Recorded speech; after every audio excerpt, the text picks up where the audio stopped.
You've landed on planet 412. I'll be your captain of sorts as we navigate this strange, cryptid-filled world.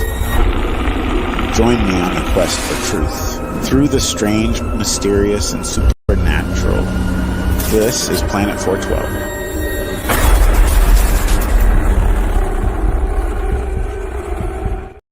And welcome to Planet 412. I am your host, Matt Emch, and I am fixing my camera really quick. And we have a great show for you guys tonight.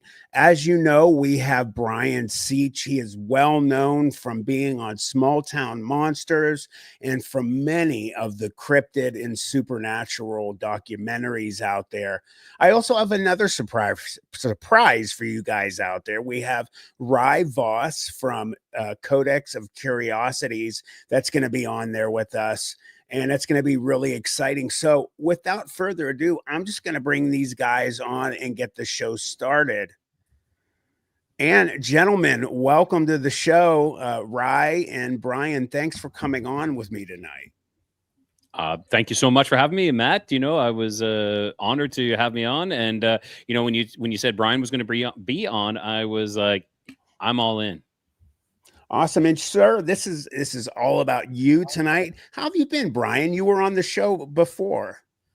Yeah, and thanks for having me tonight, guys. I think it'll be interesting. Looking forward to it. Yeah, I was on, I think about a year ago, I was on your show, and I saw you at Bill Rigby's Ohio conference. I didn't even know it was you, actually. I mean, you were like, you're sitting back here, and you said, Brian, I'm like, wait a minute. Then I'm like, I know him. And I'm like, yeah, it was you. It was pretty cool. Yeah, actually, I had went there. I had met a friend of mine, Rye. I went there to meet BJ. She was there. A good friend of ours, her name's BJ LaPierre. And she and I had met obviously through, you know, the channel, and she is a sensitive, and she had met Rye and I through the channel, our channels, and through groups online. And I went there to meet her and to take a look at it. I'd been on Bill Rigby's show too. So I went to check it out, and that's why I was behind the table. I was actually talking to them, and I saw you there. So, you know, when you came on, it was an honor, and it's an honor again. You know, a lot of people know who you are from you being in different documentaries and such over the years, Small Town Monsters and the other kinds that you've been on. You know, if you wouldn't mind, you know, letting everybody know maybe a short bio about who you are real quick and about, you know, what you do. Sure. My wife, Terry, and I, we run two organizations, Q, Center for Unexplained Events, since 1986. Going to be our 40-year anniversary next year. And we also run CCS, Center for Cryptozoological Studies, which we started in 2012. And we basically research everything: UFOs, Bigfoot, ghosts, anything under, we just call it the paranormal umbrella. Awesome. So when did you first start getting into everything? Like, how old were you when you started getting involved with the supernatural and paranormal? Well, it was in the 70s. I just turned 60 a couple months ago, so happy birthday. Yeah. Well, thank you. The gray starting to show now. So in the 70s, you know, growing up in the 70s, it was a time for UFO magazines, UFO books, right? And I start watching documentaries like Legend of Boggy Creek, the one with Leonard Nimoy, In Search Of, was one of my favorites. Oh yeah. And so I started reading all these UFO magazines like UFO Report, Official UFO, and in a lot of these magazines, they were starting to talk in the 70s about a UFO Bigfoot connection, which I found very, very interesting.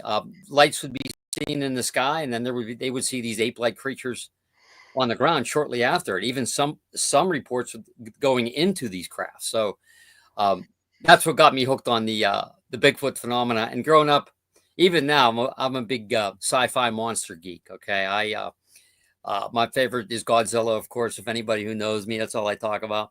And Marvel and Star Wars. So I was always interested in all these cryptids. And then when I found out that there was actually in the 70s, there was a couple sightings here in Pennsylvania of Bigfoot, I was like, wow. I'm like, this is like almost like a real monster. I mean, in Pennsylvania, no doubt. So when I met my wife, we got married in 85. and she was interested too. She had some actually ghost phenomena in her house, and so we decided we both had that interest. So we formed Q in '86, and we wanted that to be a paranormal umbrella with all things unexplained. And then later on in 2012, we decided we weren't getting the cryptid reports because, Center for Unexplained Events is very broad based. We wanted a very generic term for it. So we wanted to specify more on cryptids with CCS. Mm.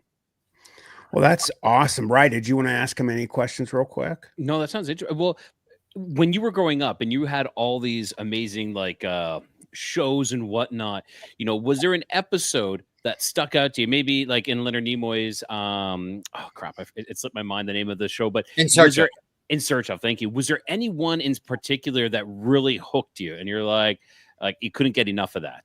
Well, it was a documentary on TV called The Mysterious Monsters by Robert Gwinnett. And there was a part, I don't know if you guys have seen it. It's an old one. I think it's 75, 76. Watch it. I think it holds well today. Well, this lady was sitting by a window on her couch, and this Bigfoot put its arm through her and touched her. And you know what? That scared me as a kid, and that hooked me. That one particular, and I am going to have to go back and rewatch it again. That's how now I'm getting my blood pumped. When I saw that arm come through the window, I was like, wow, I want to know more about this. So I dedicated, even before I met my wife, I tried to read all I could. I watched, all the shows. Couple of my friends were interested in it too. We got out of it for a while, I got out of it for a while until I met my wife, and '86 we got back into it. And so what we've done, and I know I've told you, Matt, but we have a huge library upstairs. We've been collecting all Fortanium material, anything we can get our hands on, old magazines, old newspaper articles, just anything on the unexplained. And we've also had a lot of researchers, and I know you guys know Jody Cook, Dr. Paul Johnson, some others have given us a lot of Rick Fisher have given us a lot of material that you can't find anywhere. So we're pretty proud of what we've done so far. So you got a good archive then. Yeah, we actually call it the S files for Seech files. We always call ourselves. Awesome. Yeah, we call ourselves the Mulder. We used to call ourselves the Mulder and Scully of Beaver County when we lived in Pennsylvania. We just moved right down the road to outside of Weirton, West Virginia. So we only live about a half hour from where we grew up at. So we're enjoying life down here in the holler. So. Good. Awesome. I love that. The S files. Brian, I have a quick question for you here. Lyson Fire Fear wants to know, happy landing, Brian. What is your thoughts about Dogman? So the Dogman is, you see, I'm going. Yeah, it's like that's a very general question. It's like, wow, where do we start? Yeah, and it's kind of like, so before I give my thoughts, let me just tell you how I got into the Dogman thing. So we had collected all these books and things like that. So Linda Gottfried had the book The Beast of Bray Road, and and you guys know, I'm not saying anything you guys probably haven't heard before, but so her second book, Hunting the American Werewolf. So I'm looking at it, and I had the weirdest look on my face. I'm looking at, she says, "What's wrong?" I says, because we lived in Mercer County, which is a couple counties up. I says, "We lived up there for 3 years. Have you ever heard about the Shenango Valley werewolf?" And I said, this is like a werewolf. So I said, guess what? We're going to start researching werewolves. And even saying it, I can remember when I wish she had a camera to see my face and to show you my face when I'm like, what? I mean, we're doing Bigfoot. We're doing winged entities, the Mothman, things like that, Thunderbirds, aliens, ghosts, werewolves. And then I'd read Linda's book, but that was in Elkhorn, Wisconsin. This was here in Mercer County. And we were hooked there. We just, we started talking about it. Our friend Fred Saluga and Terry and I, other than Jody Cook and Linda Godfrey, we were the only ones almost here even talking about it. This was back in 2005 when we got our first case. And gradually, when a lot of these other research, we were laughed at first. We were not. These guys are talking about werewolves. Okay, as it got more popular, some of the other people who, who research, Fortania and stuff in PA, they're like, well, we better jump on this because like we're missing out. All of a sudden, hey, we're researching this now. It's like we're doing it just because the subject just fascinates us, not to gain any reputation or notoriety. We don't care about that. We want the phenomena. So that's kind of how we got. Now my thoughts on it, boy, it's one of the things that when I talk about it, I really have to stop and recollect my thoughts. Do I think there's something out there? I would have to say that I would think that this creature, people are seeing it, and the people we've talked to, I believe they've seen this. Okay, we have about 17 cases, not a lot, since 2005. We might get one a year, maybe maybe two in 1 year. So we don't get a lot. We don't lie about that. But if I have to guess, this is some kind of an interdimensional type creature. It can somehow, I don't know how it can come. It can bleed in, bleed out. Do I think it's like out there, like a possibly Bigfoot? No, but I think somehow, because not to change the subject, but Matt, I finally watched your episode on your encounter, and all I can say is wow. My Terry and I watched it, and we're like looking at each other. We're like, wow, you could see that would really was it 14, right? Right. That would have affected me. I don't know how. At that age, even though I was interested, but because hey, that's a modern werewolf, Silver Bullet, right. Stephen King, all these werewolves. It's a freaking werewolf. Yep. I mean, you see that, and it's like, how is a kid now? Back then, remember, no one talked about it hardly. No. Right? No.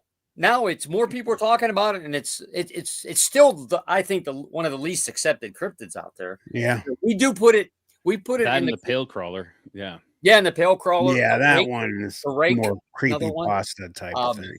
So yeah, it's you like when we still talk. We talk about a lot about the Shenango Valley werewolf, especially during our presentations, and we've become known for the Shenango Valley werewolf phenomenon. We call it the phenomenon because there's a lot of layers to that. There's the dog boy, things like that. We actually got a episode on monsters and mysteries in America. Although they kind of butchered it and they kind of like made it their own. They took out what you had told them, probably. Exactly. I interviewed for like a little over an hour, and I told them everything. I showed them drawings. I explained about the land up there, about the people, and unfortunately, like I always say, I told the truth. And what we ended up finding out, we believed that it was a boy with hypertrichosis, which is commonly, you guys know, called werewolf syndrome. Yeah. And we believe he was also malformed with his hands, almost like he had hoofs, but he lived in a house. And we also found out later on that we believe he moved to Erie because they were talking about the Erie wolf boy. After he lived in Mercer County, moved up to Erie. And they even said, yeah, he lived on Peach Street. People were showing me pictures of his house. There was bars on the windows and they didn't bother anybody. But the two really interesting things that connected that dog boy, or the one thing, is when the original witness had this boy run down the street and grab her and was trying to pull her. She says its eyes were like, one was droopy and it was red.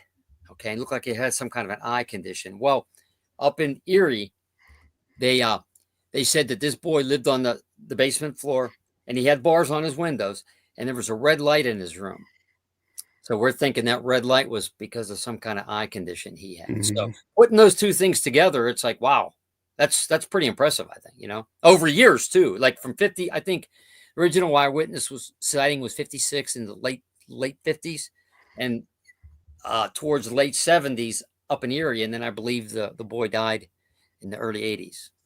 So I like what you did with it. You're kind of like, instead of just jumping on the bandwagon, it's a werewolf, or it's a dogman. You're going through all these steps to ensure that you have the right information And because sometimes people just they jump on and like they totally go one way or the other, but it's like, no, let's look at this logical and go through all this information. And I totally respect that. I think that's amazing that you're doing Agreed, that. Ryan. And I know you Agreed. brought up Linda Gottfried earlier, God rest her soul. I just had Lee Hempel on recently as well with the Beast of Bray Road. We were talking about that. That's an interesting tale all to I'd love itself. to get up there and I know a friend of ours, Donna Fink.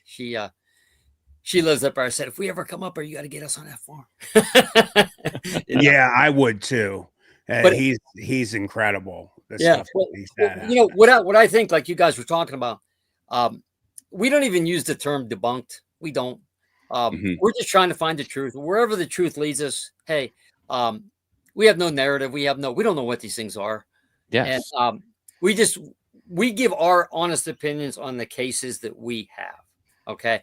And I'm not going to make anything up. Like one of the things that we found out through at least 3 or 4 of our cases, there's a commonality between either electricity, like an electricity storm, or these things going into or very close to power substations. Now, again, if we do think these creatures could be some kind of a paranormal entity, I don't know, whatever you want to call it, paranormal, quantum, you pick the term, I'll go with it, right?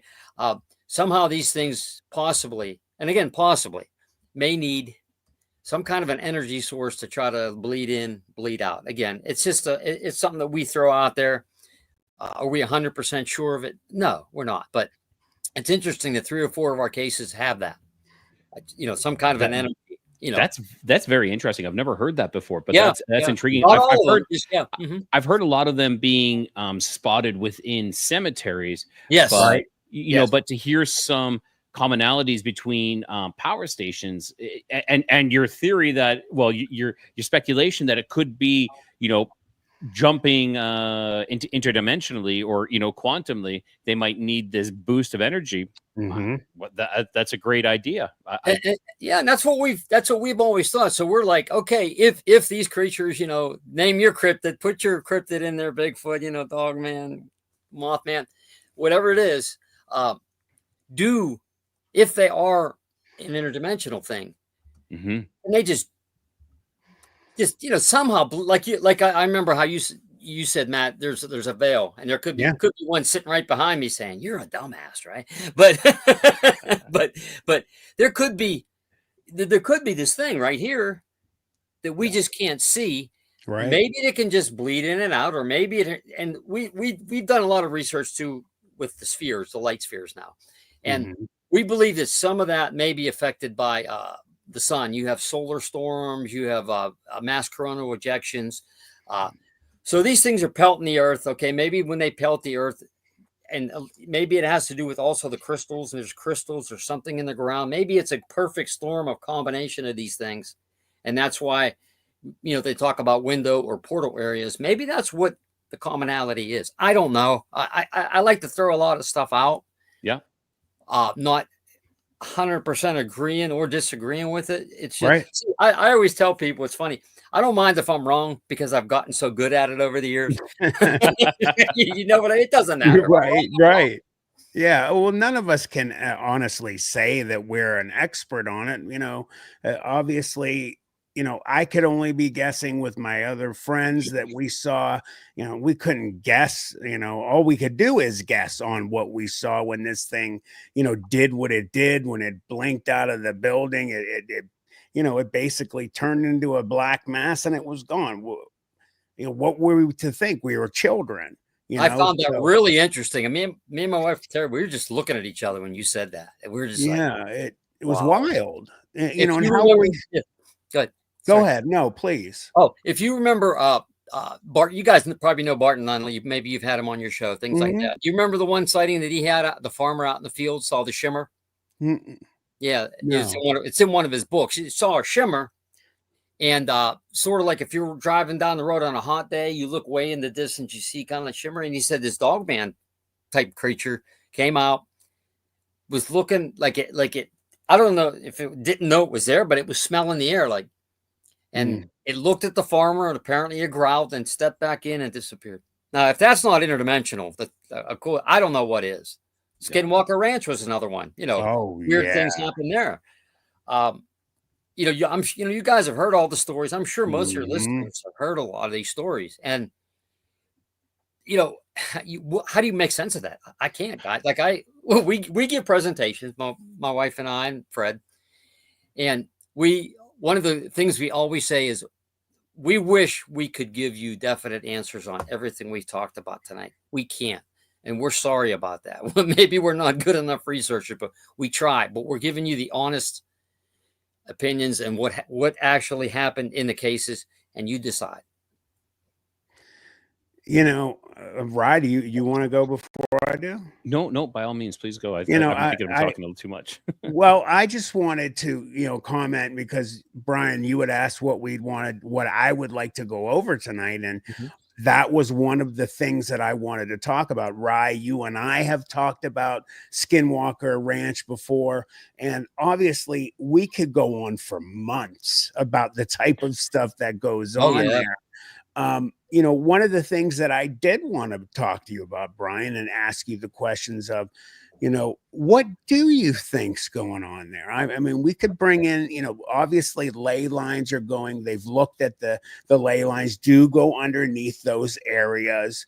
They talk about limestone being very, critical to areas that have high paranormal things going on there. Obviously, that's very high in content there. What is your personal opinion about why that specific area has so much high strangeness going on? Well, if you remember, I'm sure you guys watch the show, and it's coming up here, I think, a couple weeks or something in June. Yeah, the new versions, the new episode. Yeah, that's as they've stated, it's in a bowl, right? Right. And when they're sending up like signals, it comes up like this.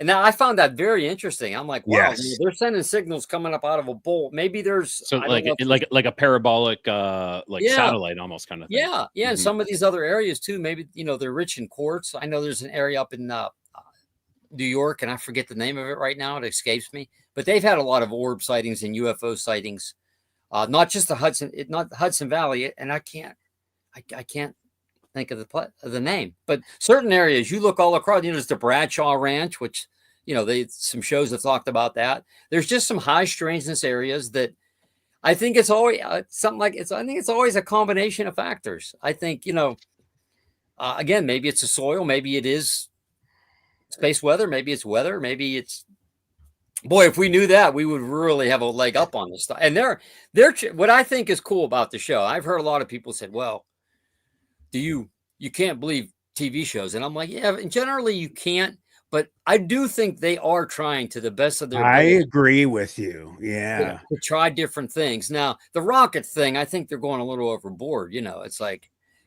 Travis, what do we want to do? We want to shoot a rocket up into the mesa. I'm like, okay, you've done that 100 times. Let's try to do something a little different. Right. I agree. It's getting a little silly now. But start moving on to other types of things. Sorry, it's like like the geological composition of in that area of the of that basin is there's a lot of quartz and magnetite. Yeah, quartz is a magnifier. Yes. Yeah. So that is a huge thing, and magnetite as well. Yeah. Which those are interesting things to consider. But quartz is a big one. Like Gettysburg is sitting on a huge bed of quartz as well. And why is there so much action there all the time? I think it retains that energy and things like that too. So again, it's a lot of people want to what do you call it? A lot of people just want to say, hey, there's one answer. You know what, guys? There might be multiple answers for all of this stuff. And just to say there's one answer, I just don't think that that's true. Even for Bigfoot, I think maybe there are two different types of species. The ones out west are more physical blood, flesh and blood. These one back east, maybe they are an interdimensional type creature. And again, I'm not saying they are, but I'm not saying they're not. I just don't know. Now, Brian, when you're bringing up like this possibly high energy to cross back over, it's interesting. It makes me think. And again, this is all speculation, but there's a lot of people that claim that Bigfoot are like these primate beings that don't leave, they're not interdimensional. Well, is it a possibility that they literally don't have the energy or don't have an energy source to cross back over, so they reside in this area, like in this zone? And you have the other ones maybe that are just fresh, kind of walking back and forth, like walking between worlds, and they know, I can get this energy source here. But you have those ones way out in the, in the LBL or in the Appalachian Mountains or stuff like that, and they don't have an energy source, so they just hang out and just wait. I don't know. I mean, that's a good point. I like that. That's a good point. And then the thing is, I always say, we don't know. I'm okay now with saying I don't know. I mean, yeah. I think that shows a sign of wisdom, is when you can actually say, I don't know. It shows that it's the truth, because when people try to make answers, and there are no real answers, we're just all speculating. We're taking educated, or we're taking a lot of information and trying to make a guess and trying to figure this out. And like you said, it could be a multitude of things. And I agree with you. It's not just quartz. It could be that there's this ley line. It could be a fault line. It could be a spring, the shape of the land. Everything all together creates this perfect storm, and creates this little veil where it's easier to walk past or walk through. And also, too, a lot of this too could be a frequency thing. We have a frequency generator was made for us, and it's a very slow process. It's called LAE. It's a light anomaly exploration, and we had it break down here a little while ago, so we got to get it fixed. But we send out certain frequencies that are magnified to these plasma balls, and they go out about 10 miles. And we're trying to interact with kind of like what the people on Skinwalker Ranch were doing. Okay. And we've had some strange things. We've seen some strange orbs and things in the sky. Was it because of what we did? We don't know. I mean, I can't say 100%. You can't. But it's a long process, which is too slow, and we have to get back with it. But there's a lot of things out there, guys, and you guys know this. That's why you have the podcast. You get to talk about them all the time, and just life is full of mysteries. And we're closer to the end of our paranormal journey than the beginning. So you look at things a lot different, and I see, like, every day these experts are coming in and they're telling you it's this and it's that. It's like, how do you know for sure, guys? I mean, right. Thank you for saying that. I agree. And you just brought up another aspect of what I wanted to talk to you about tonight, about, you obviously, the things that were going on when you were in our age bracket, like the Flatwoods Monster, the Kentucky, goblins and things like that. Obviously, when you move ahead, things are looked at differently. Of course, like way back into the Aztecs, they were saying, like, gods in the sky and fire from the chariots, and, very obvious it was probably UFOs and things like that going on. What is your opinion? Do you think, like, again, looking at the Flatwoods Monster specifically, they saw this being floating and some type of, obvious spacesuit of some type? Do you believe that it was, an alien or a robotic, some type of what's the word I'm looking for? Was it not something alive? Was it, something that they sent out of the ship to kind of, test where they were? It wasn't alive. It was, what's the word I'm looking for, Rye? Like a probe? Yes. Thank you. What are your thoughts on that one right there? Like, first of all, I don't think it was an owl, like they were saying. No. I mean, I think, there was these witnesses, they claimed what they saw. Yep. Terrestrial biological entity, but it was in some kind of covering, some kind of a protective suit. I mean, you guys remember Independence Day, right? There was an actual creature inside of it. They had like a biosuit, a biosuit. Exosuit. Yeah. Again, guys, just maybe. I'm like, sometimes, like, when I get on these things, I kind of watch my words. I'm like, of course, he said it was. I'm like, no, I said maybe. Right, of course. But I do think, like, even like the Kelly goblins, in Hopkinsville. Now that was interesting. Seems Very. by all accounts, these were creatures from outer space that attacked the farm. A lot of people in that happenstance there that saw these things too. Yeah, and again, you know, you know, everybody probably has their own opinions of it, and hey, it's just, you know, when people ask me, I'll give them my opinions, whether they're right or wrong. They're mine, right? You know what I mean? No, I understand that. And Brian, I got a question for you. So, do you think like these types of events leave some sort of like energetic residue or psychological, I don't say contameration, but effect? You know, something like the Point Pleasant with the Mothman sightings. You know, Oops, could these? Sorry, guys. Oh, well, yeah. I mean, I believe, like, you know, especially Point Pleasant. I'm sure you guys have probably both been down there. The first time we ever went down, this was years ago, and this was when I'm trying to think. Was it the first year? I had met John Keel down there. That's how long ago it was. And the first time that we drove down there, we could feel this sadness, this just wow. There was lives lost there. There was a creature flying. There was men in black. There was a sadness. Now they've, you know, the Walmsleys, they've managed to really rebuild the town, and they have this awesome Mothman festival every year. I was able to speak at twice, so which is cool. But yeah, these people, you know, there were, you know, you also, you know, talking about Chief Cornstalk, the bloody, they killed him in the battles. There was just, it was an area of like very sadness.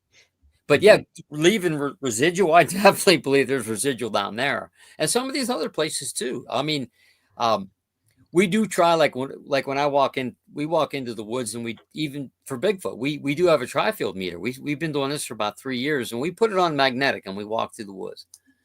Never once is it, other than your base, you might get a little bit of base. You know, we don't use electric; we use magnetic.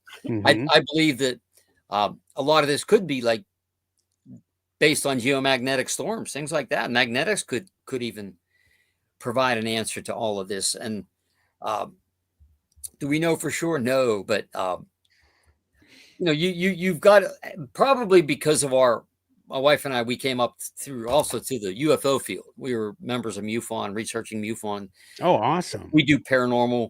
We just did the Grand Midway Hotel in Wind Bar a couple weeks ago. That was pretty interesting. And which we had an incident there that, again, I had my tri-field meter, and there was a like a coffin, and it was a closed coffin. It was like so basically the Grand Midway was a old bar. It was a speakeasy. It was a brothel. So, but anyway, I had my meter, and I had it on magnetic. So I put it, okay, base reading like 42, 42, 42. All of a sudden, on one end of the coffin, it goes up to 400. I've never seen that ever. Wow. It went up to 400 for several seconds, and then it spiked back down. Then I went back down to the opposite end of that coffin, and it went to 300. Again, very short period of time, and then it was down. So I checked it 4 other times during that night, and it read the base reading. Again, there was a basement downstairs, so could there have been something in the basement? Because they said that the place is haunted, including the basement. So, you know, did that have anything to do with possible paranormal activity? I don't know. I just know that it was really neat seeing that jump up like that. That is awesome. Could be a lot of other factors. So you don't want to jump to conclusions. But hey, Brian, Lyson wants to know, and we'll jump right back into this because I want to stay on this subject. Sure. He wants to know, do you think there's any creature that's more intimidating than a dog man? No, I believe that they are the alpha predators, the alpha intimidating. My wife and I were talking right after watching that. We'd say, yeah, we'd rather much see a Bigfoot up close than a dog man, because, and like you said, when this thing stared at you, and I've talked to other people, it's like this thing is malevolent. It stares through you. And it's like, there's a malevolence. I mean, I've never heard of somebody seeing from our encounters, seeing this creature, and it's like, oh, that was really cool. He was smiling at us, and this thing was growling. It didn't want you there. And I've heard a lot of the other reports, and none of them are really good, guys. I mean, no, No, they're all basically negative. I agree with you. These things are for the most part. I did one story a long time ago, just one that there was a positive thing that occurred at the end, but 99% of these things are negative, and I definitely don't ever want to run into one of these again. Yeah. Going back to the supernatural, paranormal aspect, the ghost Mhm. type of thing, a lot more of these things are going on these days. I'm going to actually be going out on sites this year in Rye. You're going to be, I keep talking about it, but I have it actually planned. I'm going to be talking to you Perfect. actually after the show, Rye. Not too far, because you're actually not too far from me, Brian, where I live in the Youngstown area. Okay. But in Newcastle, there's a very well-known, Hillview. yeah, you know what I'm talking Yeah, about. I've been there a couple of times. I'm Dude, actually speaking have there in you? July. Yeah, yeah. Oh, Oh, we did about 3 or 4 investigations there. It was cool. Our friend Patty Wilson got us into Hillview before they opened it up to oh, the general wow. public for ski. Yeah, there was dirt. It was dirty. There was things on the floor. Yeah, yeah. And we got to go to the roof. They don't let anybody go to the roof anymore. But Because of how damaged it yeah, is yeah. now. Yeah, So so Hillview is really cool. We'll be back there July 19th. If you're there, I'll be giving a half-hour speech there. So if you I'll have to time it with that. So sure, it's a Hillview Manor. Is that what yes, they call? So yeah, everybody, Hillview Manor. It's one of the most haunted places in Pennsylvania, and it's really like saturated with negative types of things. Would you let everybody know, like, what are some of the more intense things that happen to you when you've gone there? well, especially the basement. The basement. One of our members, one of the first time we went there, looks like they caught some kind of a figure on the FLIR. Hmm. Very brief, and then it ended. There's a room up there where there's a gentleman there, and again, I forget the name. He interacts with people, and just feelings of something watching you. Um, things like that. Out in one of the, uh, like in the back, they have these little houses and things like that. And somebody, they would get things there like, EVPs. And now we didn't get any EVPs when we were there, but there's a couple rooms there to make you feel uncomfortable. And again, I think we've done about 3 investigations, and I'd love to get back there. We're going back there for a talk, but I'd love to get back there with a group to do some investigations. I think it's like $50 a person or something like that. Okay. Yeah, That's I've not bad. actually talked to a buddy of mine. His name is David Wolf from Exposing the Strange. I've had him a couple times on the show here. We're going to go there and check that out. We're going to actually go back to the area where I had my dogman experience as well. Now, they've tore those places down since, but we're still going to go in the area and record, let everybody see what it looks like today. But that place in Newcastle, boy, there's some of the best shows out on Discovery Plus. That's I always tell everybody here, if you love supernatural and paranormal shows, get Discovery Plus, because they've got it all. And Brian Seech, everybody, you are all over Discovery Plus, brother. Tons of documentaries with you and your wife on there as well. There's tons of shows, and like Destination Fear, Ghost Hunters. They all go to that, and that's one Yes, of they do. their most haunted places. So Mhm. I'm going to be heading there, and I can't wait to see that place. Hopefully, get some really good stuff there. Where I was getting at before I wanted to bring that one up is, it seems that there has been quite a bit more of an uptick in these ghost type of events that are going on these days. Now, do you think it's because of just mass media, of just people being able to record things and put it on like Facebook and YouTube and such? Or do you think that there's really an uptick in this? Do you think something's going on causing more of these supernatural events to happen? Well, I think I always call it like the modern age of ghost hunting, paranormal research. It started with ghost hunters. I mean, I remember back then when it started, and then there was people coming out of the woodwork, walking around. Oh, boom, boom, this happening.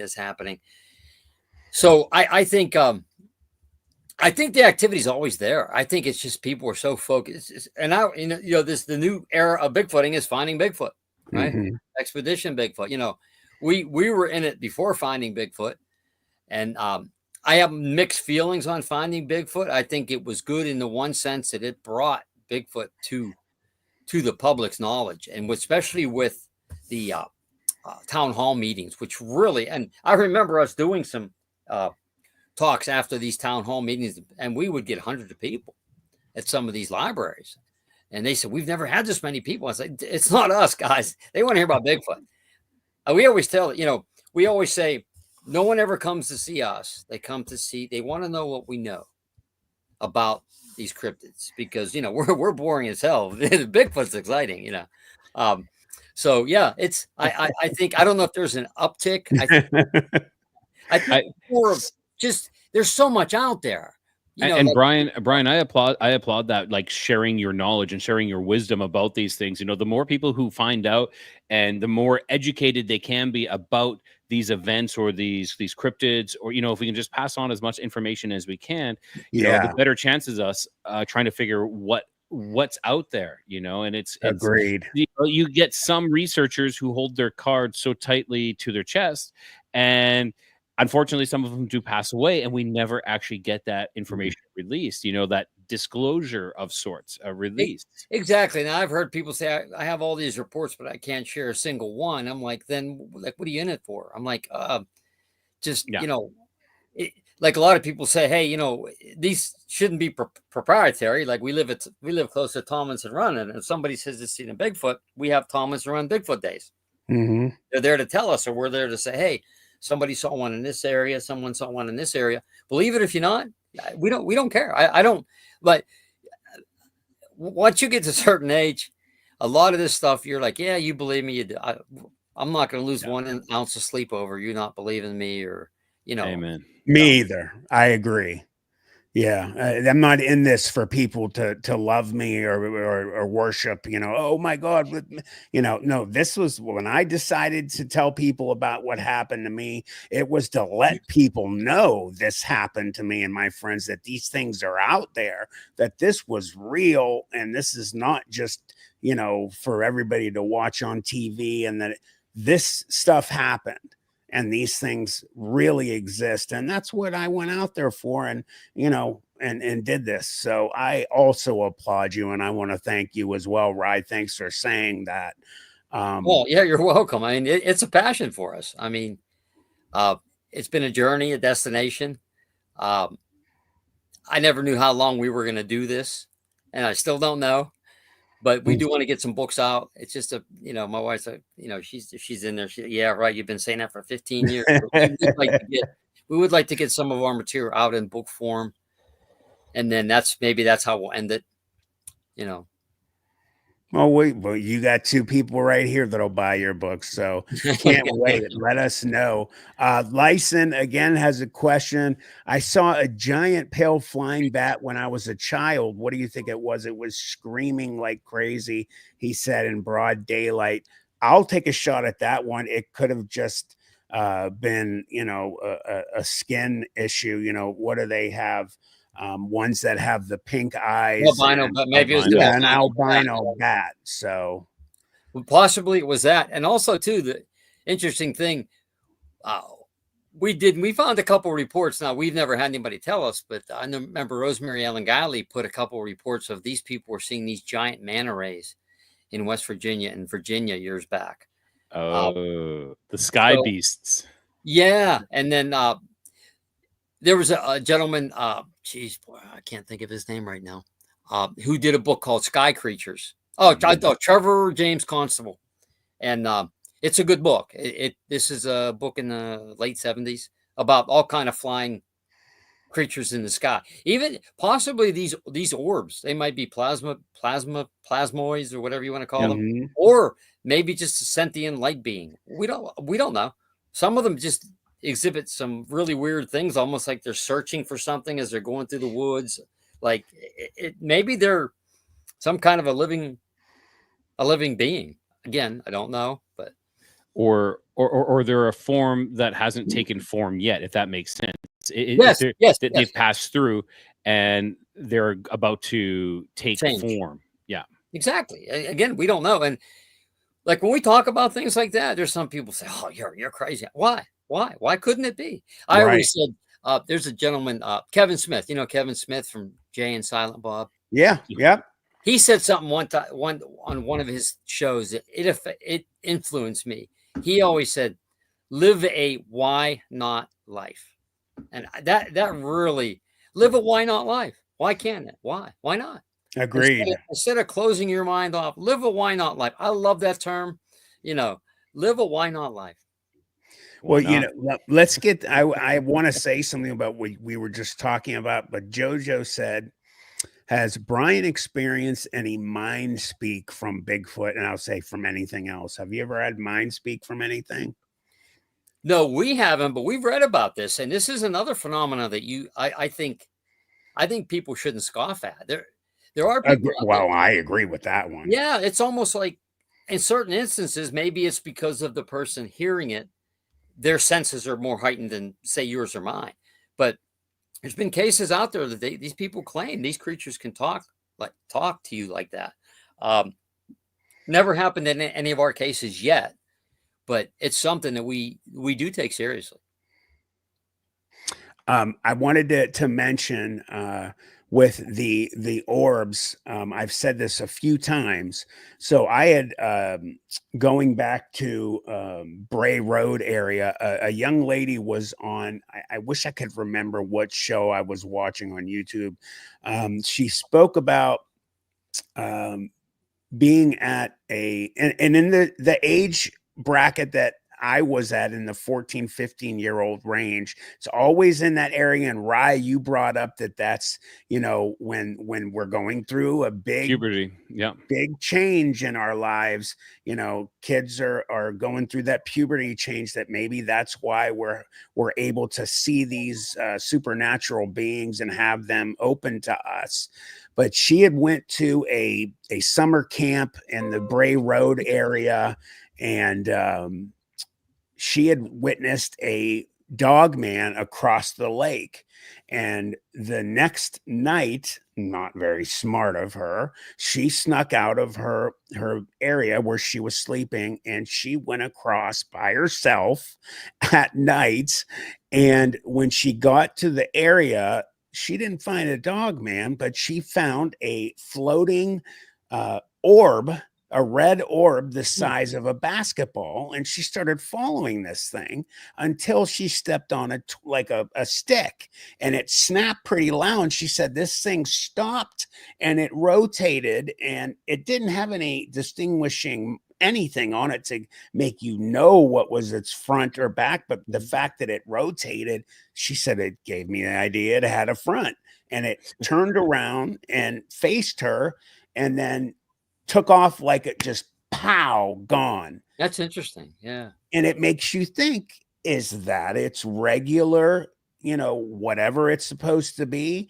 And then does it take the form of a dogman or whatever to scare human beings away from it? Or who knows?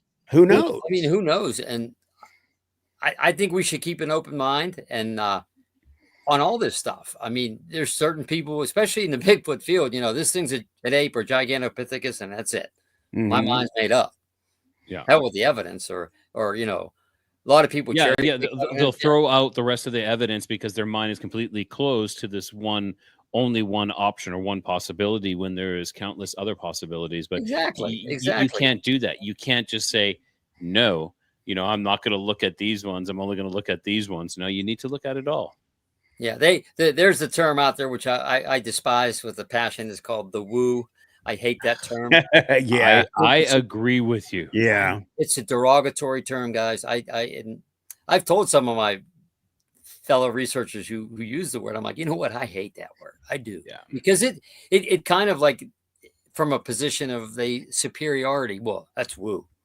How do you know? I mean, that's the truth. You don't have to call it woo. I mean, it's like, wow, I don't know. Yeah, I'm an old dinosaur, guys. I'm heading to that tar pit. And nah, you still got lots of time in front of you. Lots of time to spread this knowledge and to do some more research. I agree. And to write those books, right?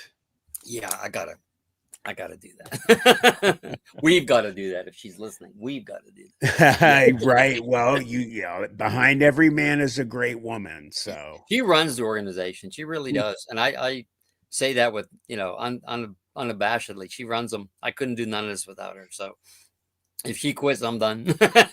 So I understand that for sure. So let's see here. Lyson again says, I think they're spirits that they can take other forms too. Matt, for instance, watched as their dogman he saw morphed into a black smoke, then disappeared. Not an orb, but it changed form. Mm-hmm. Yeah, I mean, go ahead, Brian. I actually have a question on a bit of disclosure here for you, Brian, just to get your thoughts on it. Like, so everybody keeps saying, oh, we're on the edge of disclosure. They're going to disclosure is coming, or this is disclosure. But do you think it's just maybe like we're always going to be waiting for this? It's always going to be the carrot dangling in front of us. And if it's just perhaps a well-crafted smoke screen to keep our eyes off perhaps real mysteries, and we're waiting, for Congress or for this hearing or for this, what are your thoughts on that? I honestly, I'm probably very naive on a lot of this, but I want to think that this is already I call it a soft disclosure. Okay. Because some things are out there now. Okay. And they weren't out there for a good bit, and they're talking about it, and they are doing congressional hearings. So there's more attention to it. So yeah, in a way right there, it's almost a soft disclosure. I think they're so preconditioned to talk about what happened for the War of the Worlds broadcast. They think that people can't handle it. Well, we're a lot different than we were in the 1900s or whenever it was. So I think people are more apt to believe, because there's a lot more on TV, that these, we're not alone in the universe, and maybe they're coming here. And some of these craft exhibit things that we don't, and let me put in parentheses, we don't believe that earthly people have yet. And that's including our not our allies, our villains, our adversaries, I guess. But we don't think that they have them. Do we know 100%? Mm-hmm. No. Is there another little budget, a black budget project that, hey, we're going to test this stuff out on the best that we have. We're going to test it out in our own Navy and our own warplanes. Yeah, for sure. Again, that could be a 2. Mm-hmm. Gut feeling is disclosure is already happening now. I think if you just pay attention, and so I always like to talk about the government uses wordplay. So if you take a typical sentence like, there may be life on other planets. Oh, so you're saying there's life on other planets? Did you read the maybe? One word, guys, can change a whole sentence. Yeah. So I think they do that for, if you guys remember Independence Day. Why didn't you tell me about Area 51? 2 words, Mr. President. Plausible deniability. Mm-hmm. Think about it. It's true. Right. It's true. It's so carefully crafted. All the politicians, they're carefully crafted and coached to, we're not saying that there's aliens, but we're not saying there's not. Because if you remember the first report that came out, all the way at the bottom, they had all these things that could be light refractions, birds, blah, blah, blah. Swamp gas. The other bin. Right. The other bin could be possible extraterrestrial. So they could say right there, well, we did tell you. We kind of told you, but we really didn't tell you. But we kind of told. It's kind of, they go back and forth. They want you to go around in circles so many times that your head's ringing by the time. Yeah, and they're doing a great job, guys. If you really, I'm kind of watching this pretty. I listened to that last congressional hearing for 2 hours or whatever it was, and I was taking notes and everything. And even some of the so-called whistleblowers, they were sitting there. You watch how careful they were with their words. They were very careful. Just saying enough not to get themselves in trouble. Mm-hmm. And I'm sitting there because I watched that wordplay. I really watched it. I'm like, Yeah. wow, you guys are good. Of course, they wouldn't be It's sitting there if they weren't. Yeah, it's extremely important at that point, and in that area that they have to watch just about every word they say and how they actually say it as well. I know Brown Snake had brought up a question earlier about or a comment saying, if you read the scriptures, that some of these orbs could be fallen angels, or because Lucifer is a light bearer, so they could disguise themselves of angels. But I just wanted to play. I just wanted to make a comment to that. The flip side of it is, so are angels. Angels can also be these light orbs as well. Yes, there's always a balance. So what we see and we believe are fallen angels could also be angels as well. The only difference is the angels will not interfere. That is their sworn thing. They're they're called the Watchers to begin with. The fallen ones, we call them the Watchers. Yep. But they originally were called the Watchers because that's what they were supposed to do, is to watch and not interfere. But they fell and they interfered. So this is what you're going to get. So these orbs could be one or the other. I believe it could be something along that line as well. Yeah, it could be. I mean, you can't say no. You really can't. No. You can't. Why not? Right? Yeah. And I always say like things like that. I'm like, this is what it could be, but I'm not saying 100% sure. And then I tell them, or I'd be lying to you, and I'm not going to lie to you. So, yeah. I don't believe in that. I believe in telling the honest truth about whatever you do, whether people believe it or not. If they don't believe it, then that's fine. But this is what we think, or this is what the person told us. All we are is a conveyor. Like when somebody tells us something, we're conveying that to the public. Yeah. We don't give names or anything. Don't get me wrong. We're exactly right. But yeah.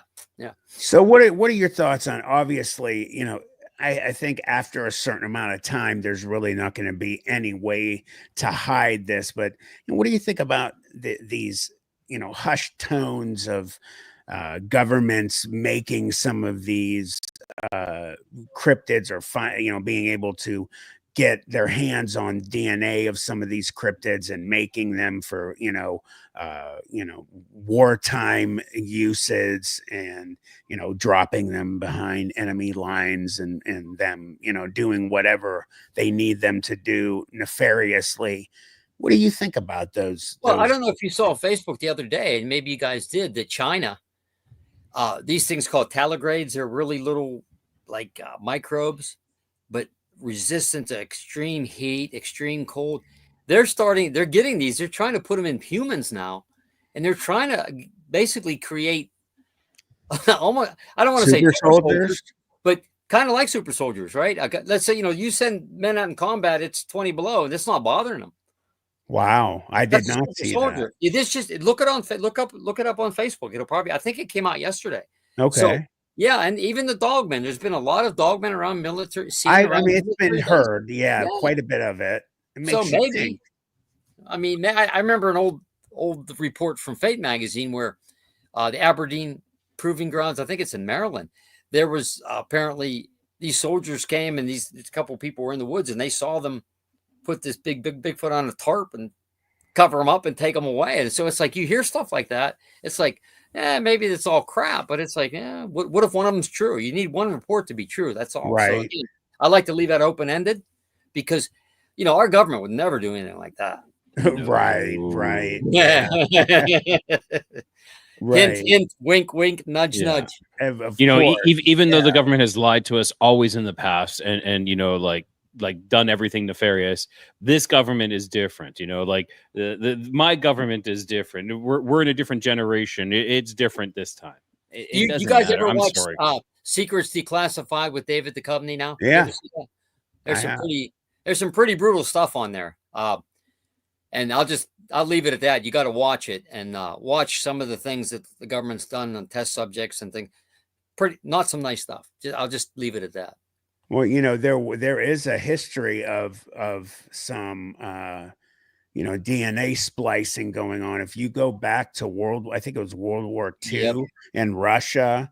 Yeah, with the apes. Yeah. Yeah, they tried to cross I don't know. I hope they didn't do anything physically. I hope it was just the eggs that they were crossing the sperm of apes with women, and they tried to make super soldiers in Russia with that.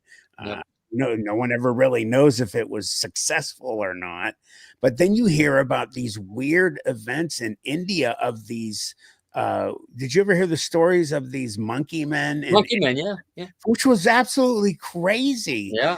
Do you ever hear this, Rye, of the I have monkey men? not. I have not. This is something new to me. Yeah, these people in India were being attacked by these monkey men. They had lights on their heads and they had these claws and they were in clothes, if I was right, Brian. I Weren't think they? so. I think it was in the Yeah, 80s or something. Yeah, type it in. You'll find it. Yeah, monkey men. Yeah, but India. they attacked a bunch of people, and like the government was involved in looking for these things, and it was really wild, the stuff. So that makes you think of, maybe a government situation that they dropped these things on the public and wanted to see how that, how it would it work. But there was quite a few people that talked about it and were injured by these things attacking people. So is it beyond our government to do that? No, obviously not. Gene splicing, I think, would be very simple for our government at this point in time. Let's not forget that they say, whatever the public has, the government is 100 years ahead of what we have.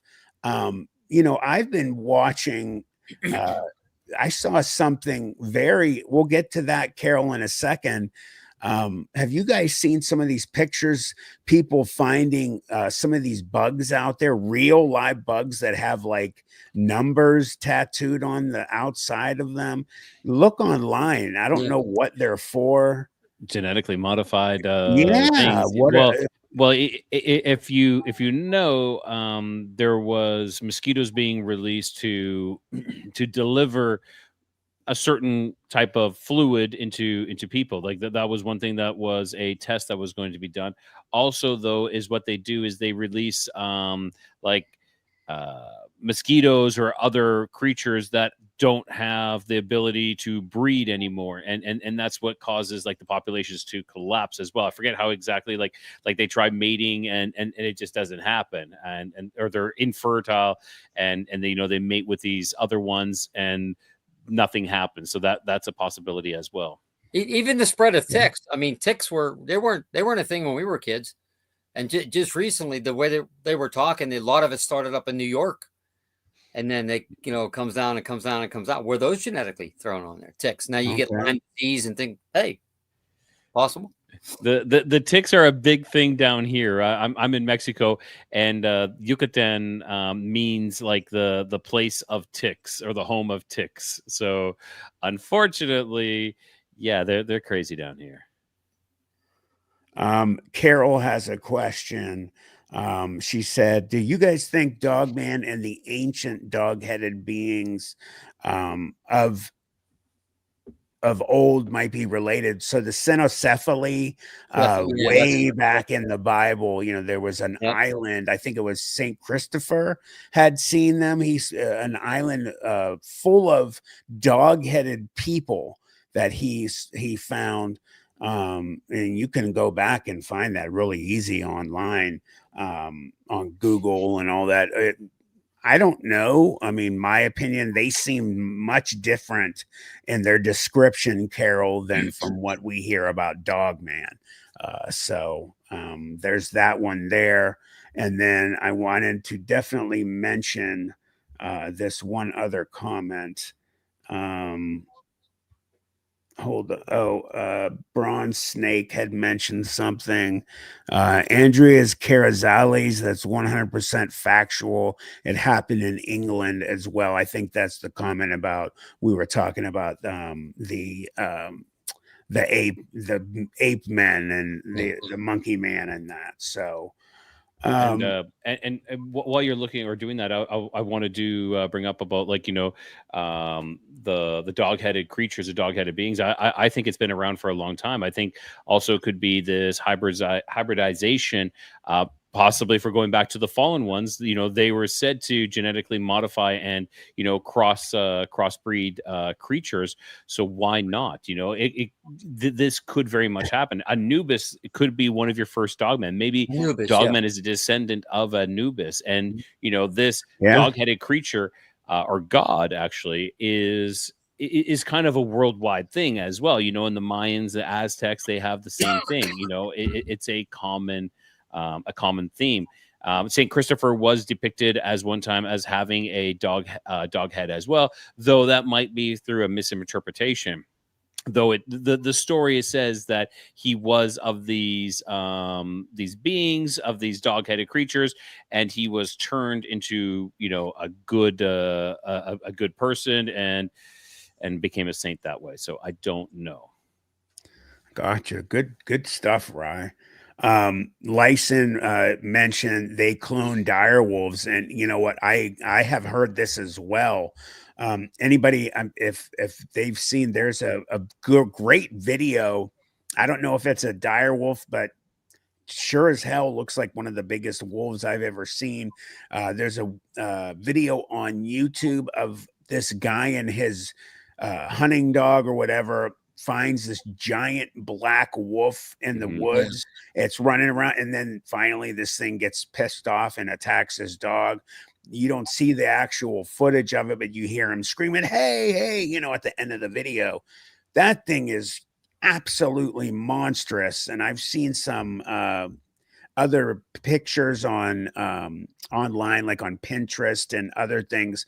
People have some of these gigantic wolves as pets. Their heads are just absolutely massive. I don't know where they get these things, but I have also heard that they have cloned dire wolves. Yeah, they have just recently.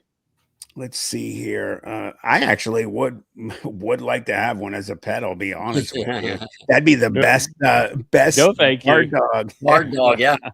Guard wolf. It would be great. Absolutely. You would need to take a second. You would need to take a second job just to feed it, though. To pay for the food bills for that. Yeah. You'd buy one of them giant bags. They'd finish it in a week for sure.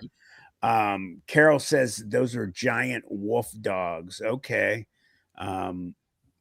I want to ask you: have you ever been to Beaver Creek State Park? Oh yeah, we've done research there for years, and as one of our favorite places to go bigfooting. We've had some pretty cool things happen there. Yeah, Beaver Creek. I didn't get to go to this one that was a couple days ago, or was it last Either day? did I. Yeah. But we actually brought Bigfoot Days to Beaver Creek in 2015. Oh, did you? Yeah, we were the ones that brought it there, and won't really go into it, but there were some issues with some things, so that's why we didn't do it after the first 2 years. Okay. I'm definitely wanted to let you know. I don't think you'd seen it. My second video on my channel, it's called "You Won't Believe What Happened at Beaver Creek." Okay. So I went there. It's 2 years since I went there. I got an incredible EVP there. And I'll send you the link to it. So basically, a really short version is I went there the night before it's called the Friends of Bigfoot. They were having a con, and I met some people that I had met online, and I went to meet. They were at a campsite where apparently at the top of this hill there was a stone portal that they said a lot of supernatural things happened. Fast forward, I got sent to the top of this thing alone. I did an EVP, and I got the EVP of a grunt and 3 tree knocks that I didn't hear with my own ears. So it's really interesting. I'll send you the link. But Sure.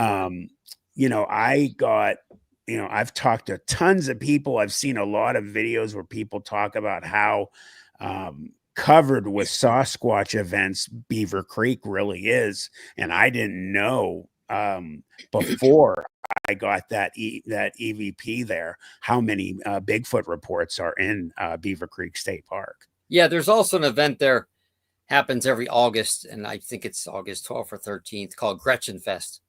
We spoke there a couple times. I think it's the 4th year, and they have speakers at the at that group camp there, and they have vendors. It's pretty cool. It's a free event, so Okay. Yeah. you'll see it. I I'll share it on my thing, and then I think it's August. I don't have a calendar. I think it's August 13th, that Saturday or something. okay. Yeah. After the show, I will, any links you want to share, I'll put it in the description after the show. Okay. Electronic voice phenomena license is what an EVP is. What it is, anybody that doesn't know. So you'll take like your phone that has a recording app on it, or a digital phone or a digital recorder. You ask questions out loud, and if you get a response, you can't hear it with your own ears. You get something supernatural sometimes. Sometimes you don't. Most of the time, you usually don't. You get a recording of something, and I got a grunt that everybody I've had listened to it. I got Ron Moorhead listened to it 4 times at a conference I went to in Texas. He said he gave it his stamp of approval. He said that sounds like a Bigfoot to me. And a lot of ghost hunters license do EVPs, and some get very, very good EVP recordings from that. So that's basically what they are. One of the other questions I wanted to ask you, Brian, was, looking back on all of the events that have happened, again, going back to, when you were, fresh into, ghost hunting and cryptid hunting and everything, and looking at these, events as like kind of like the golden era of cryptid hunting and everything, the effects that they've had on everything today and where it's moved to. What is your opinion on how it's had effects on today? I think a lot of researchers today, especially like in the Bigfoot field, every time they go out, something happens.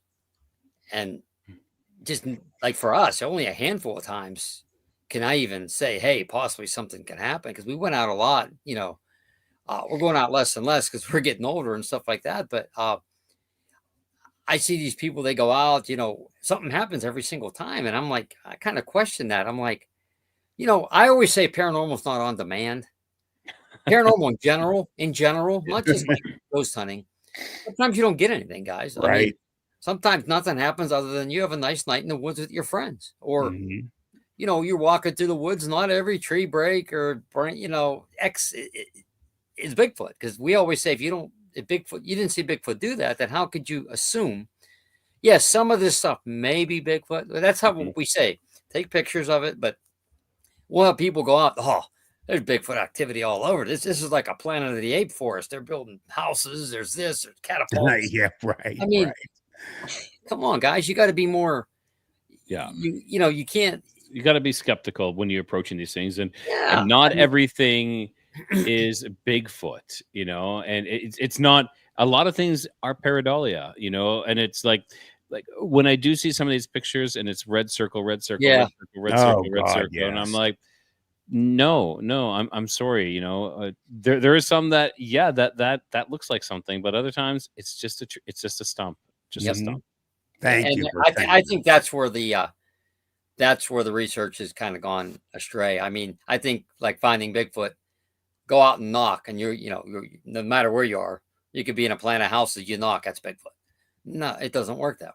I mean, you can't, Bobo, whoa, Thank you so much. I was waiting to say this. So I'm glad you said. I was going to say, one of the things I cringe when I hear in these shows are the guys that do, I call them the hillbilly howl.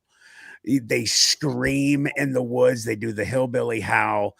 If you're going to be trying to bring some type of cryptid, a Bigfoot or a dog, anything, and you scream and do that freaking yell, you're going to drive them away. Those things are back in the woods laughing at you. They're like, oh, the humans are here. Let's go the opposite direction. Yeah. And I think that's the part that I dislike about Bigfoot. I think every person, let's have the ABC Bigfoot group. let's go out. Oh, we had all kind of activity. Heard tree knocks. Not one tree maybe falling against another or a bird or something like. No, it was Bigfoot. It was out there. I mean, guys, I don't think there's that many of them out there that they're gonna every single time you go out. I'd rather be. We were always taught as a member of the PA Bigfoot Society, be skeptical about a lot of this stuff. You doesn't mean that you're totally dismissing it, but come on, you gotta use a little better judgment than just you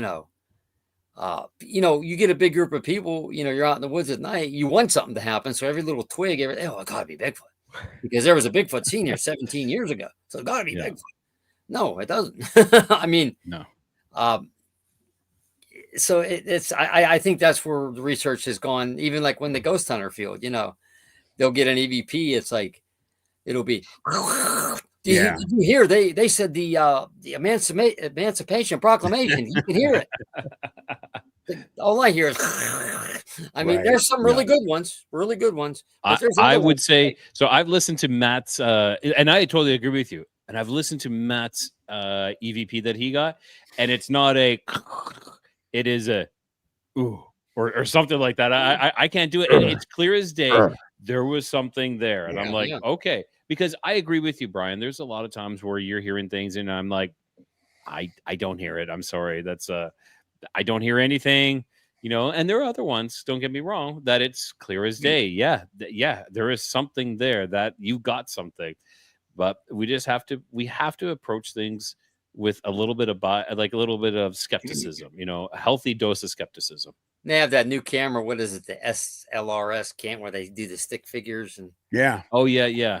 I'm not really convinced. The ghost box. I mean, I don't know. It's just you want to believe, but you're like you need better proof than that. I think.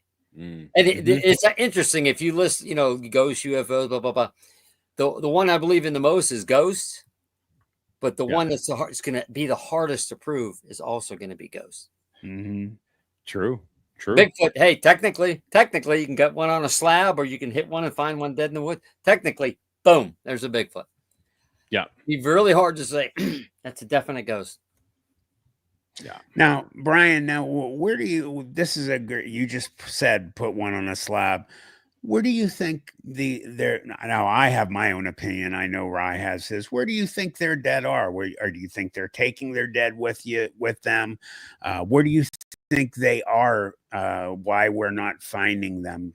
Where are they spending the majority of their time? Well, I think, you read the reports, if they are in social family units. Okay. And it seems from a lot of the reports that they are, and again, if they are, possibly they do bury them, or take them to a place that they can decay naturally, because nature takes its course pretty quick. But yeah, so again, if I'd have to guess, I would say something like that. I mean, or let's say they are interdimensional and pop in and out, and one dies.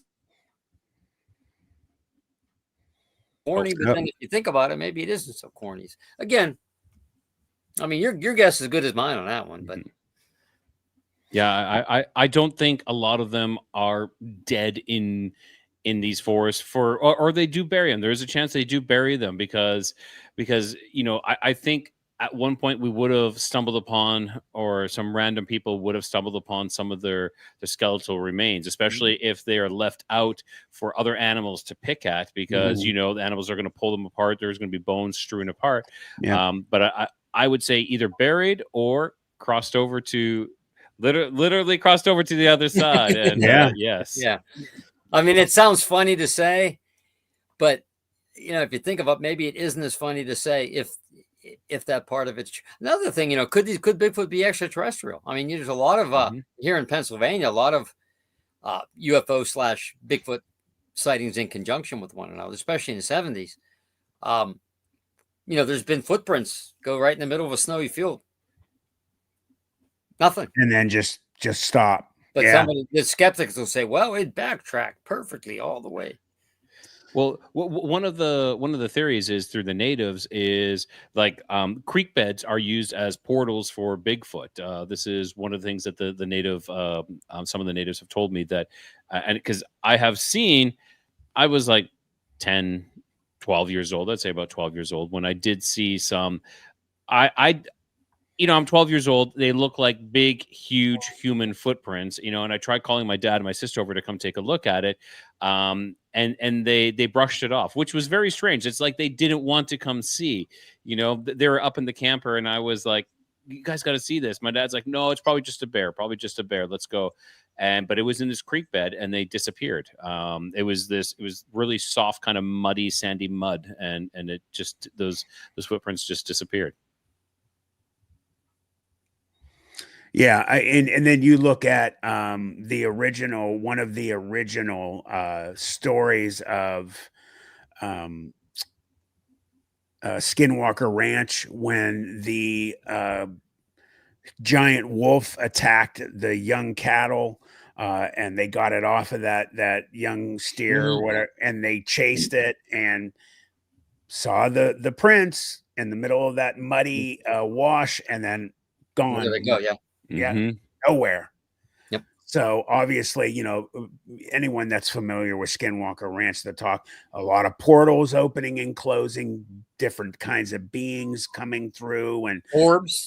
Yeah, ships and orbs. And I really get into like the two different stories. The one where the guy said he was standing there with someone and they had infrared goggles on. He looked up at the top of a ridge and there were the two red eyes that was looking down at them of some kind of giant something.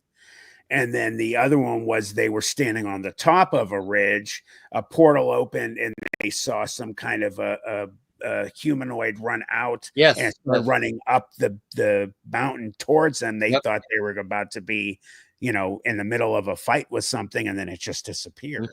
So, man, I mean, like I said, we could go on forever about Skinwalker Ranch. There's also it was Portals to Hell with that Jack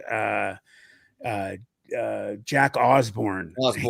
Yeah. So they went out to it's Strawberry something. It's real close to Skinwalker Ranch. It's a bed and breakfast. It was a good friend of his owns it, and they were not far from Skinwalker Ranch, and he was having a lot of problems there.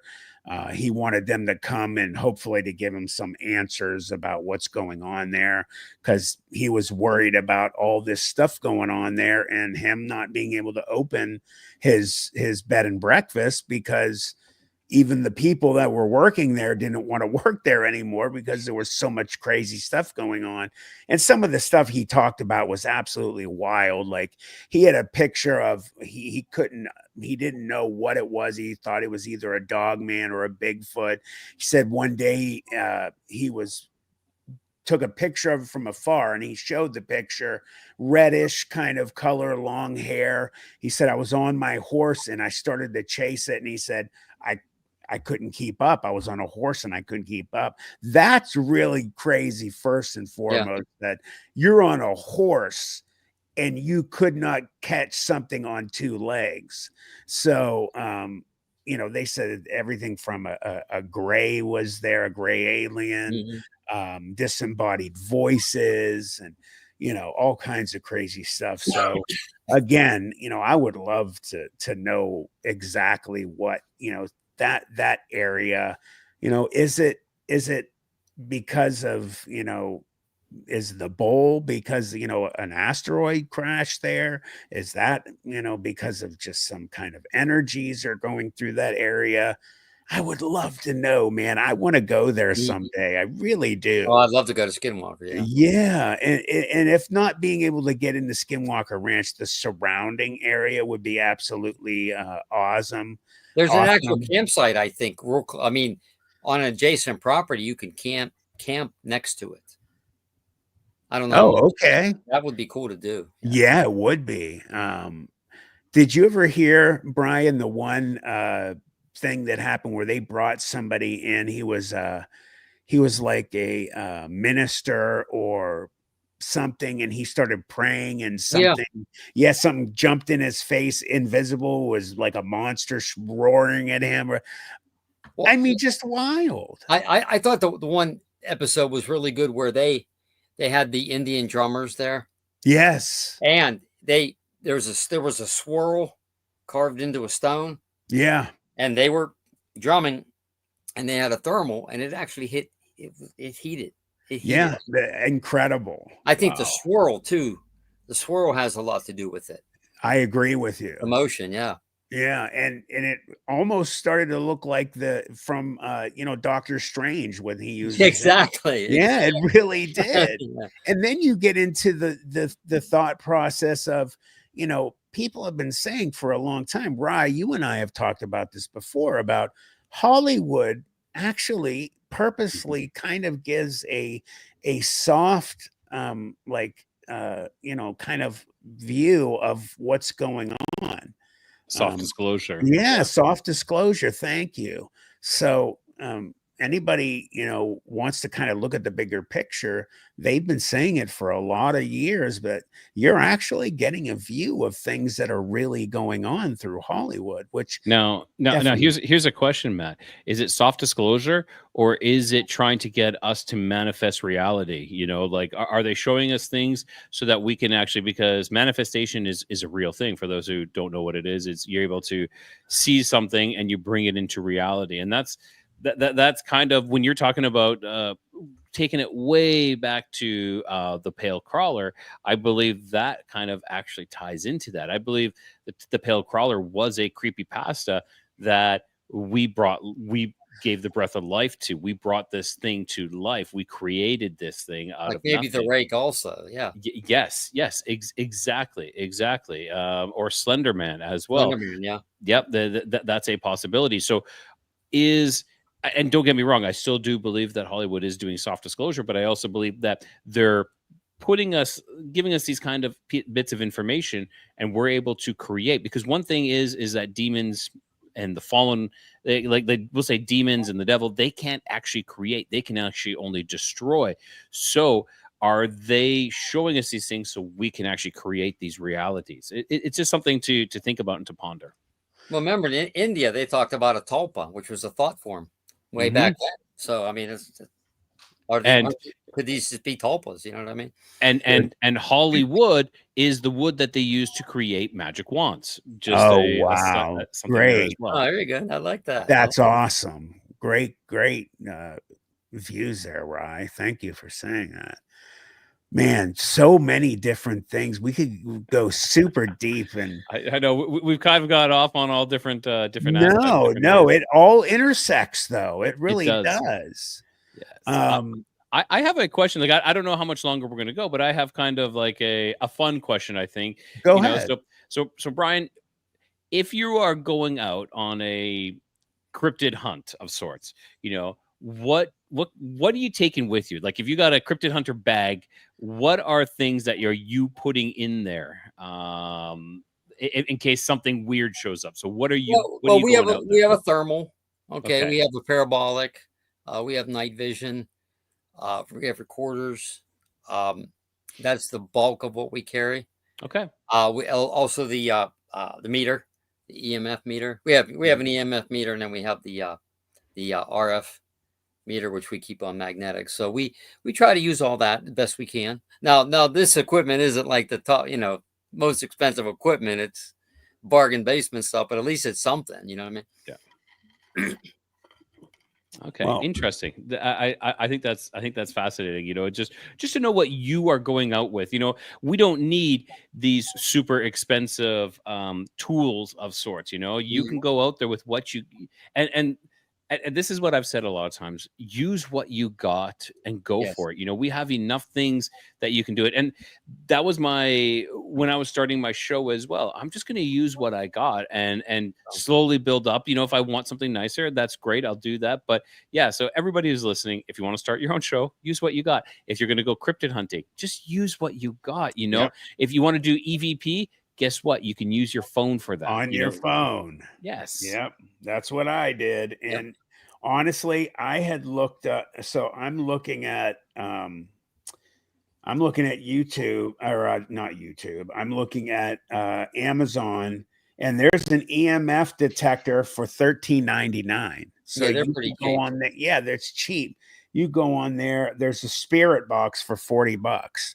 And I saw some of the ghost hunting kits for like for less than $500 for like 12 pieces of equipment, like REM boxes and all that stuff that you can get to put together a real kit. It's like, you know, like $400, something like that. So and you know, another thing you can also use as well, which I think is actually a good tool, is dowsing rods. I think dowsing rods are a really important tool for any type of investigation. rods, yeah. Yes, you're going out for, you can detect ley lines, you can, you know, you can ask questions as well, you know, and they'll cross over. It's a very interesting device.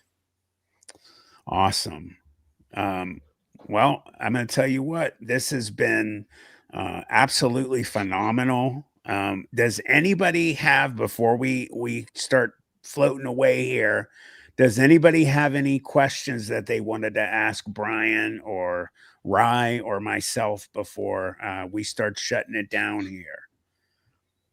And I just wanted to just personally, you know, thank Brian. Thank you again for coming on. Well, it's been fun, guys. I appreciate you guys asking me. Absolutely. Yeah, it's been great to meet you as well, Brian. You know, Yeah, this is great.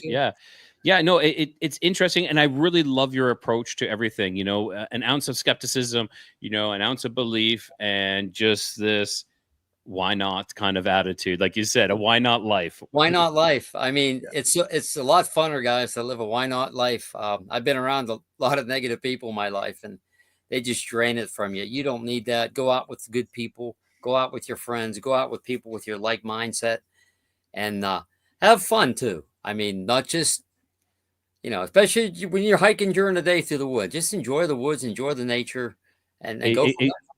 I totally agree. And just to answer one question, European or African? Oh, that's a question for someone in the comments. That's a question for someone in the comments. Oh, okay. Christy just wanted to say, does anyone find it strange people will openly believe in cryptids and be just as vocal about not believing in ghosts or etc.? I think it is weird if you believe in cryptids. A lot of the ghost people want nothing to do with Bigfoot. Yeah, or you have people that are firm believers in Bigfoot and they don't believe in, there's no way there's a dogman out there. They clash. Yes. Big clashing of heads out there. There is. Dogman, like I know people say, oh, Dogman is nothing but another version of Bigfoot, another species. I'm like, hey, if you put drawings of Bigfoot and Dogman next, they don't look anything alike, other than having no, not at all. And what I saw was 100% different than Bigfoot. Canid, it looked like a giant wolf. Canid and ape-like. Yeah, it was a giant wolf. There's nothing the same about it. But I've always. Oh, sorry, go ahead, Matt. No, I was just going to say I'm happy also that since I've noticed since coming, you know, out and talking about my experience, it seems like that people are starting to get better at a little better. But it was really, when I first did it, it was like, man, people were like fighting about it. It's like, why would you fight about it? We were made fun of. We were literally made fun of. Yeah, very silly. Go ahead, Rye. I was just saying, I wonder how many of these experiences, and I don't mean to discredit any of the experiences, including yours, Matt, as well, but one of them are, some of them are screen, like screen memories or screen images, meaning you think you're seeing a Bigfoot, but it's something other than that, you know, or you think you're seeing an alien, but it's something other than that, and they're putting these images into your mind. So maybe it's something even more terrifying than what we're actually seeing, and this is less terrifying. I don't know. Or maybe it's a cuddly little kitty cat and you think it's like this huge, large beast. You know, there's always this possibility, because these screen memories is something that kind of ties in with the alien side of things, you know, with sleep paralysis and that side of things. And I think we're all agreeing, though, that in some way this is all connected. Who knows that maybe some of these aren't actually what you're seeing. You're having an experience. I'm not denying that. I'm saying maybe it's something else as well. Maybe what you see it's something more, something greater, something less. I don't know. We don't know. That's right. Great comment. I agree. Lyson says, Brian, do you think we can gain superpowers in any way? I don't know about superpowers, but I think you can do and learn and become, I don't want to say more psychic, but more sensitive. I know I have in the last 6 or 7 years. A lot of it is through using frequencies. I think I've expanded my mental powers. Boy, if I got superpowers, I'd love to get like a new back and new knees. So if anybody knows how to do that, just send me the pills or send me whatever, because I'd like to be able to do that. But I think you can with your mind. I think you can do. I definitely think you can heal yourself. Like there is like if we fall into the placebo effect, I believe that we have the power to do those things. Allegedly, our body is supposed to replace or like replenish itself like a certain amount of times. There's a certain amount of things, and I think that I do know that we do deteriorate. We do start doing that, but I believe we're told that no, you need outside help. You need outside intervention to fix this. Where there's a possibility where you could fix it yourself if you believe it. There is that chance. Like I tore one of my MCL. I forget which one it was, or my ACL or something like that, and I was supposed to get surgery, and I decided against it, and I did wear a knee brace. But then I was like, no, I don't need this. I don't need this. And my knee is fine now. I don't know what to say. Like I can't look at it inside and say, oh yeah, it's all healed, but I don't have any problems. That's for sure. That's awesome. Yeah. I was looking for. There was the comment that you put up there from Bronze earlier, Matt, that was for you about the unladen swallow, and that's when I said, is it African or European? I figured out that was for you. Monty Python, yes, exactly, yes. Love Monty Python. Only a flesh wound. Only a flesh wound. And where is the holy hand grenade? I love that part. Yes. Movie. Yeah, Thou shalt count to 3. Nothing greater than 3, but the third of the 3. When the rabbit was attacking them, that was my God. favorite scene. I laughed so hard. Yeah. Lyson, I got to your question. Thank you, Bronze Snake, and everybody else saying that. I swear there was another question. I shared my experiences. Christy said something. I shared my experience and got Matt's opinion. Oh, you're welcome. And I'm so grateful he was willing to give his thoughts. You're welcome, Christy. How sweet. Bronze Snake asked the question, so do aliens show us our worst nightmares? They could. I don't think they show us our worst nightmares. Actually, I think they try to downplay what's actually happening in some aspects, so that you're much more calmer, because they don't want you freaking out. That's one possibility. But there is, and I hate this phrase. I hate this, like you're talking about the word woo. I hate the phrase, the word loosh, which is like the energy that we give off from fear that certain entities allegedly feed off of. There is a possibility that there's these creatures that will then create our worst nightmares in our mind to create this loosh kind of thing so they can feed off that. So there's that as well. But okay, that's a whole other topic. Yeah. Jack Spring, he's over in the UK, says it's 3:33 a.m. in the morning, a lucky number. Thanks for coming, Jack. I love my European brethren that come to Planet 412, and they are the nicest and coolest people. Who cares about the North American ones or the South American? European is all we go for. They're really cool. We're joking. We're joking. Of course we're joking. Yeah. Let's see. Yeah, BJ is great. You and her give great thoughts on the different herbs and Rye, you would have loved it. There was I spoke at a paranormal conference in Girard, Ohio this past weekend. BJ was there. Tons of crystals and all this stuff. This one lady she had spoken to. We're gonna cut it soon here. I know it's getting late, but she had talked to this one sensitive, Brian, you'll get a kick out of this. And she asked her about me, and the lady, without hearing anything about me, writes down on a piece of paper and says, here, give it to him. She gives it to me, and it says, tell him to let his shit go. I laughed my ass off, of course, because it's true. I need to let all my shit go. I hold on to it too long. So my wife was with me and my daughter, and my wife looked at it and she looked at the lady was there, and she looked at her and said, "Oh my God, you know him very well." So it was funny. It just, you had to be there. Let's see if there's any more questions here. Anybody? I think that's it. Yeah, I think that's it. So everybody, thank you for coming on tonight. Again, Brian, I just want to thank you very much, my friend, for coming on. And we had a great time. Please tell your wife hello from us. I know I've tried to get her on screen here like last time. I know she doesn't like to.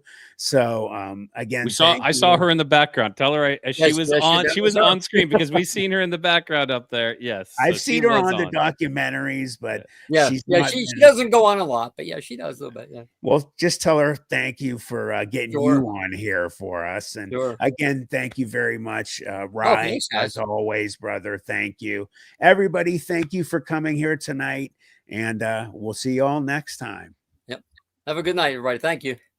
All right, guys, hold on for me in a sec. Rye, hold on for me.